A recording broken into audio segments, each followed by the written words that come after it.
시청자 여러분 안녕하십니까? 시청자들을 위한 YTN 옴부즈맨 프로그램 시청자의 눈입니다.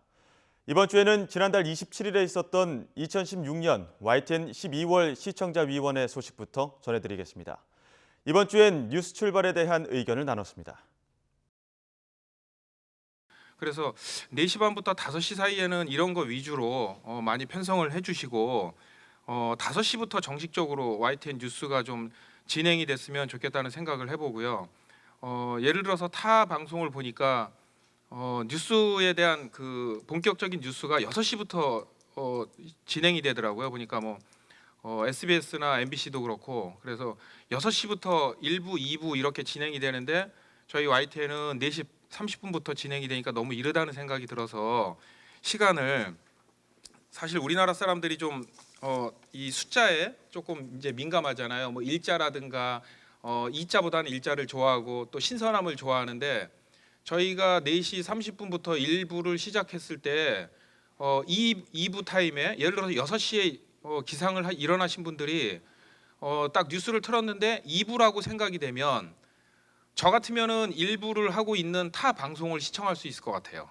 왜냐하면 2부라고, YTN에서 2부라고 생각되면 이미 1부에서 많은 뉴스들이 지나갔고 놓쳤다라는 생각이 들어서 타 방송에서 하는 1부를 시청하지 않을까라는 생각에서 어떤 시청자를 좀 다시 이렇게 찾아오는 개념으로 저는 그런 식으로 생각을 좀 하고 싶습니다. SPC 달걀 조직적 사재기 거짓 해명 제목의 보도와 관련해서 AI 확산에 따른 계란 공급 부족으로 인해 1인당 계란 한 판만 구매할 수 있도록 규제를 하고 있는 어려운 상황에서 식음료 생산 유통 대기업이 조직적으로 달걀 사재기에 나섰다는 것은 그 탐욕과 부도덕성으로 비난받아 마땅한데, 보도에서 회사 명의가 SPC라는 영어 이니셜로 표현되고 있어 이 회사가 실제 어떤 회사인지 모르게 되어 있고, 결과적으로 회사는 영어 이니셜 명칭 뒤에서 실체를 숨기게 되는 결과가 되어버렸습니다. 삼립식품, 파리바게트, 던킨도너스, 파스쿠치 등 여러 회사를 거느린 대기업임을 시청자와 소비자에게 알도록 보도해야 했으며, 해당 기업에서는 많은 국민들이 어릴 때부터 삼립 크림빵, 삼립 호빵 등으로 먹거리 추억을 함께한 식품유통 대기업으로서 진지한 반성과 함께 사회적 책임을 다짐하는 계기가 되었어야 할 것임을 말씀드립니다. 독감 의심 환자들이 급격히 늘고 있다는 기사는 예방과 조기 치료에 대한 경각심을 높였다고 봅니다. 그러나 이어서 방송된 독감 급속 확산 기사는 뚜렷한 주제가 없이 나열식이고 그냥 서술적인 모호한 리포트였습니다. 초등학생들의 방학 스케치인지, 조기 방학하지 않은 정부의 뒤늦은 대책을 지적하는 건지, 아니면은 방학 동안 학생들을 위한 건 건강 지침인지 전혀 구분이 가지 않았습니다. 리포터는 전하고자 하는 메시지가 분명해야 합니다. 독감 같은 감염병 확산은 사회 전반의 위생 문제나 예방 접종 부실 같은 그러한 요인도 크지만은 개인들이 예방 수칙을 지키지 않아서 심각한 상태까지 가는 그런 경우가 더 많습니다. 자신이 안 걸린 것도 중요하지만 더 중요한 것은 안 옮기도록 노력하는 배려 깊은 인식이 더더욱 필요하다고 하겠습니다. 그런 측면에서 조기 방학을 요구하는 학부모들의 지적도 맞지만 자녀가 독감 의심 증상을 보이면 학교에 보내지 않는 그런 학부모의 의식 같은 것을 집중 보도를 해가지고 이를 알리고 일깨워줘야 한다고 생각합니다. 뉴스 자막은 뉴스 멘트를 시각적으로 정리하는 기능을 가지고 있는데 공간적인 제약이 많기 때문에 생략이 많은 특징을 가지고 있습니다. 뉴스뿐 아니라 문장을 구성하는 요소 중에서 가장 중요한 것은 주어와 서술어입니다. 뉴스의 서술어는 주로 종결어미가 생략되거나 하다가 생략되는 경우가 많고, 주어는 실현되는 몇 가지 특정한 방식이 있습니다. 주어는 특히 행위자인 경우가 많기 때문에 적절하게 표시되지 않으면 문장의 해석에 오해가 있을 수 있어서 실현 방식에 주의를 요합니다. 보통은 주어에 주격조사를 결합해서 문장을 구성하는데, 뉴스의 경우는 주격 조사가 실현되는 경우보다 생략되는 경우가 더 많은 것 같습니다. 쉼표를 사용하거나 주어 다음에 인용의 따옴표를 사용하는 경우가 대부분입니다. 주격 조사가 사용되는 경우는 오히려 유표적인 것으로 보입니다. 네, 저 뉴스 출발 일부에서 달걀 가격이 많이 올랐는데요. 그 이유가 판매 수집상의 폭리 때문이라고 구체적으로 지적을 했습니다. 지난 12월 중순에 이제 그 산지 가격은 7.7%가 올랐는데 소비자 가격은 뭐 한 2배 가량 올랐다. 근데 그게 알고 보니까 유통의 70%를 담당하는 판매 수집상들의 폭리 때문에 그렇다고 이제 내용인데요. 그래서 이제 그런데 앵커 멘트가 나갈 때 제목이 크게 뭐라고 나갔냐면 중간 상인의 이윤 폭리라고 나갔습니다. 그리고 리포트 내용에도 상단에 계속해서 중간 상인 이윤 폭리라고 제목이 나갔습니다. 근데 내용은 중간상이긴 하지만 구체적으로 판매 수집상이 문제라고 꼭 집어서 얘기했거든요. 그렇게 따지면 중간상 하면 도매상, 소매상 다 들어갑니다. 그러니까 생산자와 소비자 사이에 있는 모든 유통하는 분들이 다 중간상인데 잘못하면은 리포트 내용대로라면 도매상과 소매상은 억울하게 이윤 폭리라는 그 생각을 이미지를 주게 되는 문제점이 있습니다. 그래서 조금 더 자세하게 자막을 거기에 맞춰서 썼으면 어떨까 하는 생각을 좀 해봤습니다. 그리고 이 리포트가 인용한 그 통계의 소스, 그 한국농수산물유통공사는 2012년도인가 해서 아마 농수산식품유통공사로 이름이 바뀐 걸로 알고 있는데 그 자막은 그대로 나간 것 같습니다.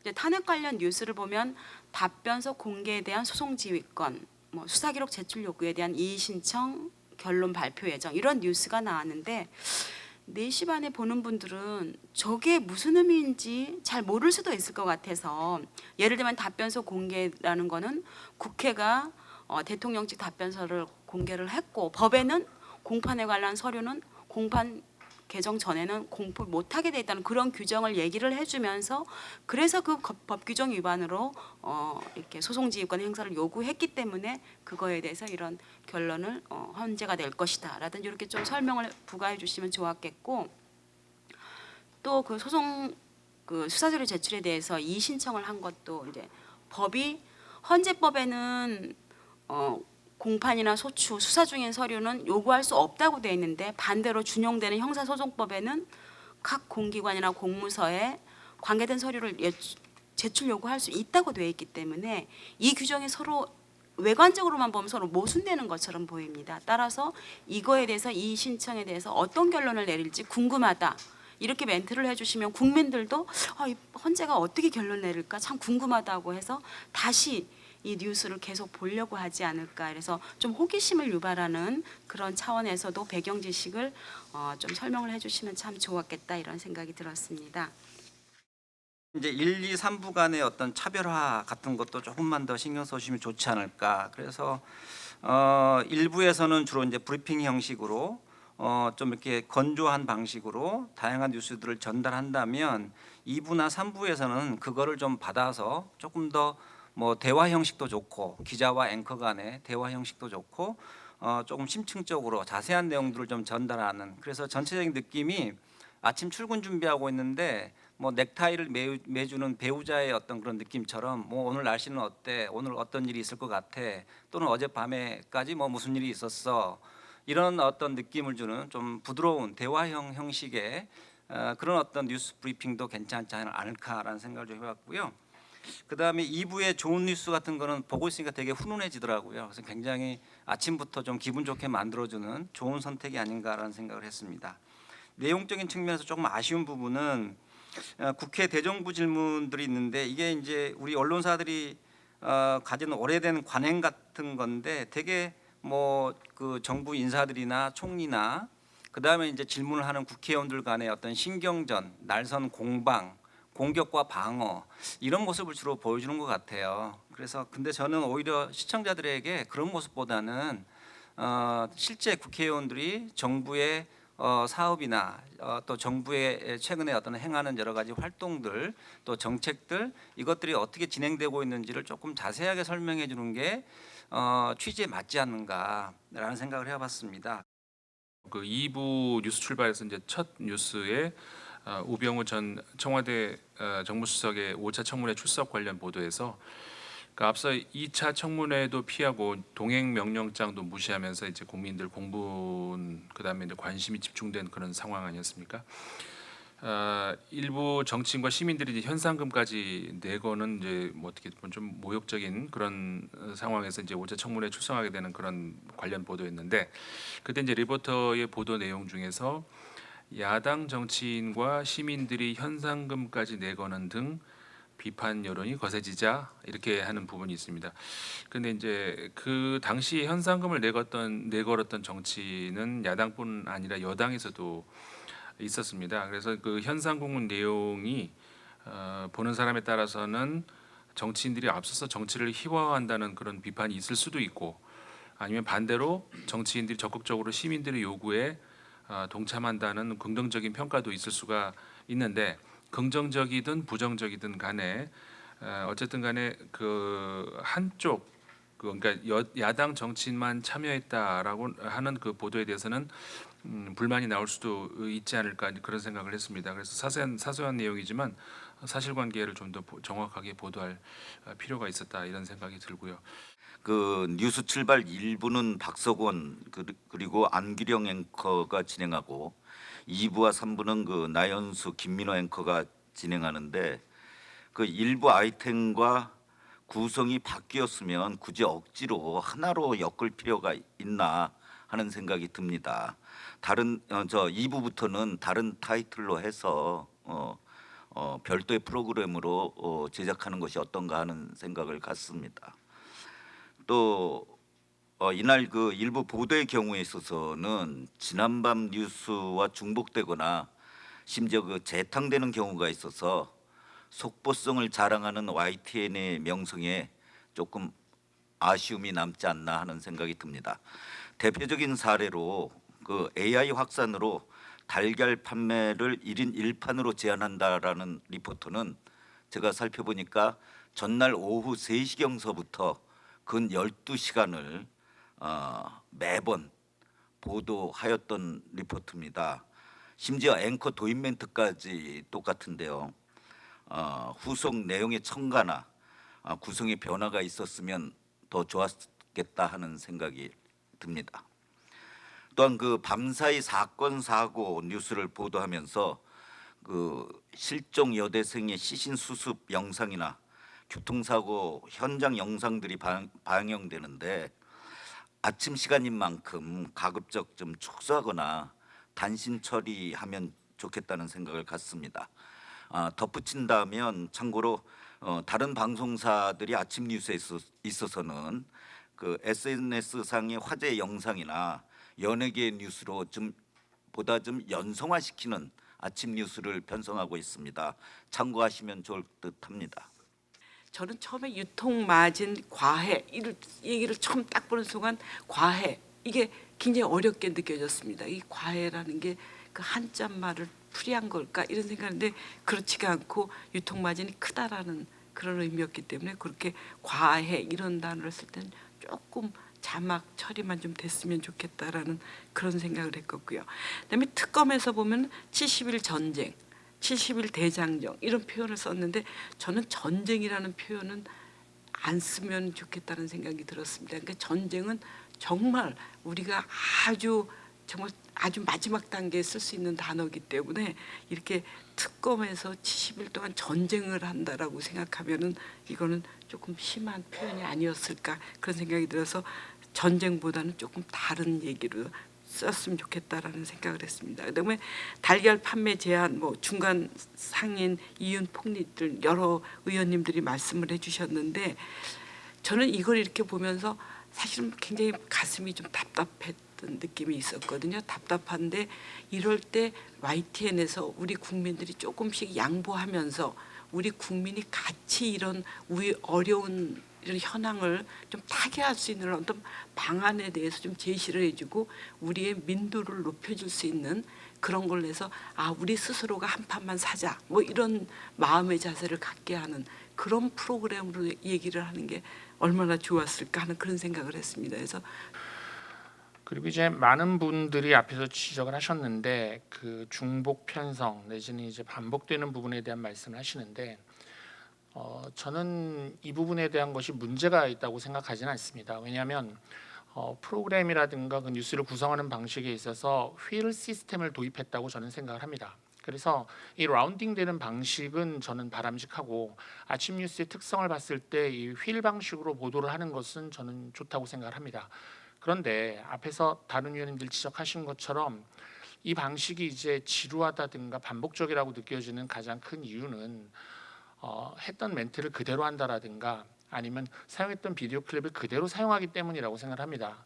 그러니까 비디오 클립을 좀 더 다르게 사용한다라든가 아니면 같은 뉴스를 보도한다 하더라도 앵커의 멘트를 좀 다르게 하면 휠 방식이 진행되는 과정에서도 주제는 같다 하더라도 다른 비디오 클립을 사용하고 다른 멘트를 하게 되면 같은 주제에 대해서 다른 이슈를 다루고 있는 것처럼 느껴질 수 있지 않을까라고 생각을 해서 좀 휠 방식의 차원을 좀 다르게 가져가는 게 좀 보도하는 데 있어서 그 깊이를 더할 수가 있고 또 시청자들 입장에서는 좀 지루함을 덜하게 하지 않을까라고 생각합니다.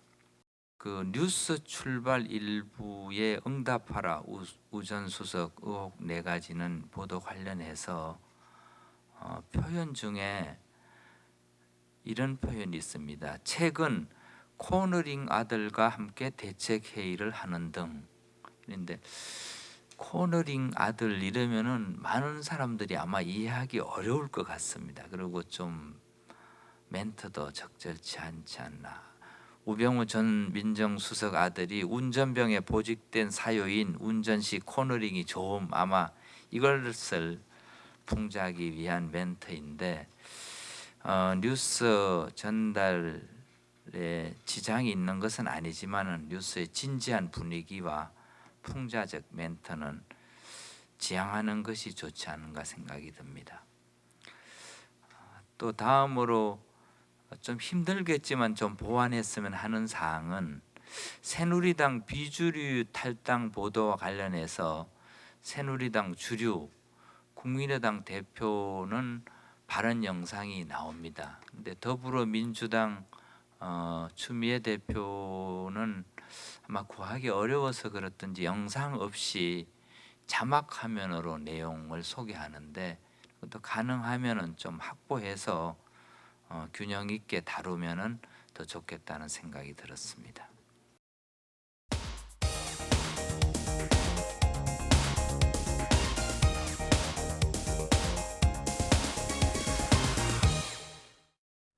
지상파 DMB 채널인 YTN DMB 프로그램을 평가하는 내가 본 YTN 순서입니다. 이번 주엔 이지사이언스와 뉴스 출발에 대한 고두위 평가원의 의견을 들어보겠습니다. 시청자 여러분 안녕하세요. YTN DMB 시청자 평가원 고두위입니다. 겨울철이 되면서 건조한 날씨 때문에 많은 분께서 호흡기 질환을 겪거나 감기로 고생하실 것 같습니다. 건조한 방 안의 습도를 위해 가습기를 이용하시는 분들도 계실 텐데요. 천연 솔방울을 사용해 방 안의 습도를 올릴 수 있다고 합니다. 주위에서 찾아볼 수 있는 솔방울을 소독한 후 물을 머금게 해주면 솔방울이 머금은 수분이 증발하면서 자연적으로 천연 가습기가 된다고 합니다. 반영구적이며 화학 제품도 들어가지 않고 소나무 향이 방 안에 더해진다고 하는데요. 수분을 흡수하고 배출할 수 있는 솔방울의 특성을 활용한 유용한 사례라 할 수 있습니다. 사람들은 늘 쉽게 볼 수 있는 식물에 대해 큰 의미를 두지 않는 경우가 많습니다. 식물은 스스로 움직일 수도 없고 한자리에서 자라 생명을 마감하기 때문에 수동적인 생물이라고 생각하기도 하는데요. 하지만 이지사이언스의 뿌리와 잎의 기능, 식충식물, 기능성 식물 편을 통해 식물에 대한 기본적인 정보와 상식의 뜰을 깨는 재미있는 내용을 확인할 수 있었습니다.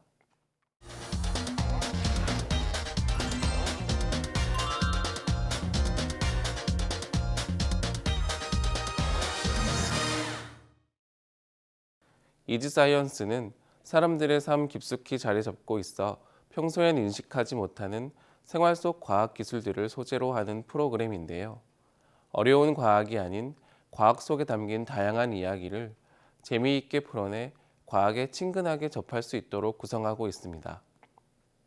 이번 방송에서는 우선 식물의 뿌리와 잎에 관해 설명하면서 식물의 잎과 뿌리를 의인화해 두 성우가 재미있게 전달했습니다. 잎이 광합성을 통해 양분인 포도당을 만드는 과정이나 고구마나 무와 같은 뿌리에 저장하는 사례 등을 설명하면서 관련 자료 화면을 이용했습니다.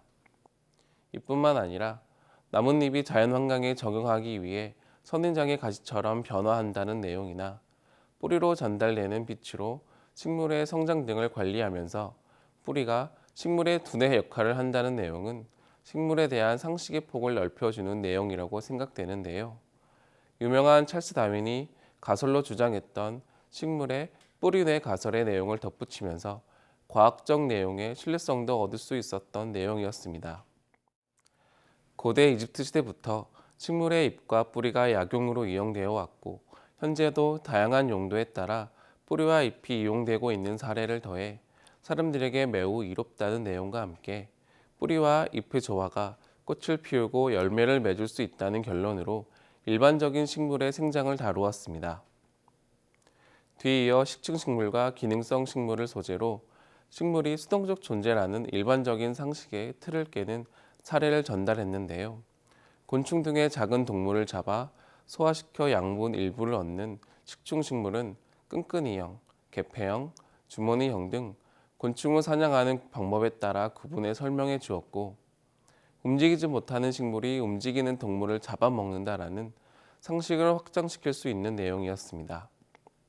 식충식물들이 사냥감을 사냥하는 사례들을 자세하게 덧붙인 것은 시청자들의 이해를 돕기 위한 좋은 장치였다고 생각됩니다. 또한 생명과학 관련 전문가의 인터뷰를 통해 식충식물이 질소가 부족한 토양에 살면서 외부 동물을 질소 섭취원으로 이용한다는 것을 알 수 있었는데요. 이는 식물이 왜 동물을 사냥해야만 하는가라는 궁금증에 적절한 대답이 될 수 있는 신뢰성 높은 장면이라고 볼 수 있습니다. 오염된 공기를 흡수해 뿌리 근처의 미생물이 분해하도록 오염물질을 이동시키는 식물이나 공기 중의 습도를 조절해 쾌적한 공간을 유지하고 공기청정의 기능도 하는 기능성 식물에 대한 정보는 사람들이 실내외에서 관련 식물을 이용할 수 있도록 도움을 주었습니다. 수동적인 생물이라 여겼던 식물의 전혀 다른 모습을 설명해 기존 상식의 틀을 깨긴 했지만 다소 아쉬운 부분도 있었습니다. 다큐멘터리는 다양한 연령대를 위해 제작될 필요가 있습니다. 특히 이와 같은 지식정보 전달 다큐멘터리는 저연령층을 대상으로 하는 경우가 많은데요. 이번 방송에서는 대상 연령층이 너무 어린 것은 아닌지라는 생각이 들었습니다. 뿌리와 식물을 의인화한 점은 소재를 친숙하게 만든 장점도 있지만 프로그램이 진행되는 내내 유사한 내용이 반복되면서 아동용 교육 프로그램으로 착각할 정도로 보였습니다. 어려운 과학을 쉽게 설명한다는 취지에 따라 프로그램 내용을 쉽게 설명하는 것은 지향해야 하지만 사람들의 수준이나 시청 연령대를 과도하게 낮게 이해해 프로그램을 제작하는 것은 프로그램의 질을 저해할 수 있기에 지양해야 할 것입니다.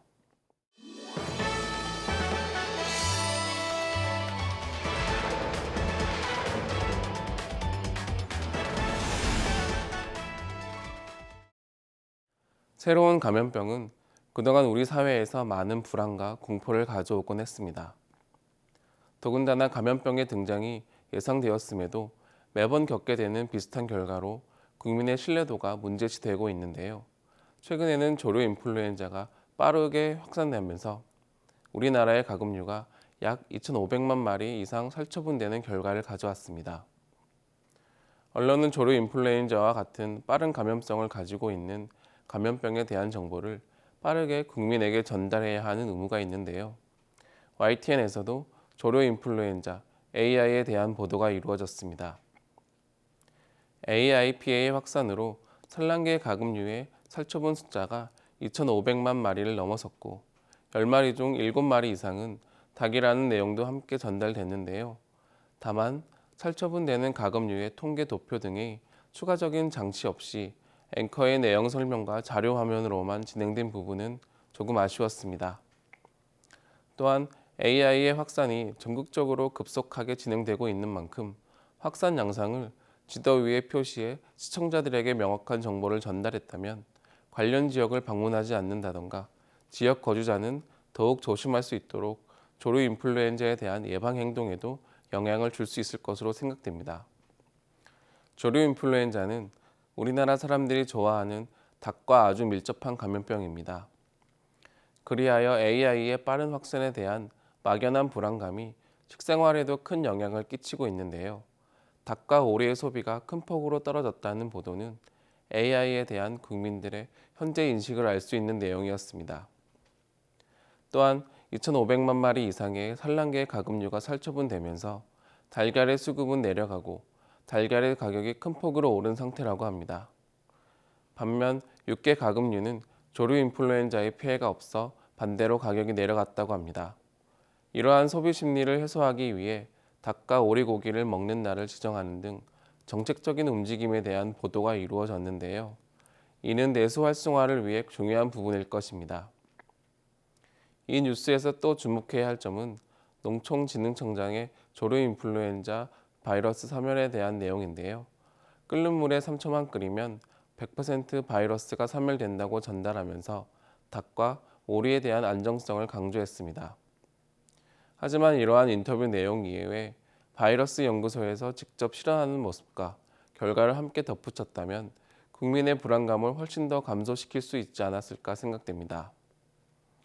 또한 시장에서 물건을 구입하는 소비자들을 인터뷰해 조류 인플루엔자에 대한 막연한 불안감의 정도를 확인하고 불안감을 해소할 방안을 실제 전문가 인터뷰를 통해 덧붙였다면 조류 인플루엔자로 인해 발생할 수 있는 소비 위축 등의 추가적인 피해를 완화할 수 있지 않았을까 생각됩니다. 많은 국민은 조류 인플루엔자 등의 감염병에 대한 많은 정보를 원하지만 객관성이나 신뢰성이 담보되지 않은 정보는 오히려 해가 될 수 있습니다. 전문가의 의견과 실제 임상 시험의 결과, 경과 등을 모두 고려하여 조류 인플루엔자에 대한 정확한 정보의 제공이 필요한 시기입니다. 시청자의 눈은 시청자 여러분의 참여를 기다리고 있습니다. YTN 홈페이지 시청자 의견 코너에 글을 남겨주시면 좀 더 정확하고 공정한 방송을 만드는 데 참고하겠습니다. 이번 주 순서는 여기서 마치겠습니다. 고맙습니다.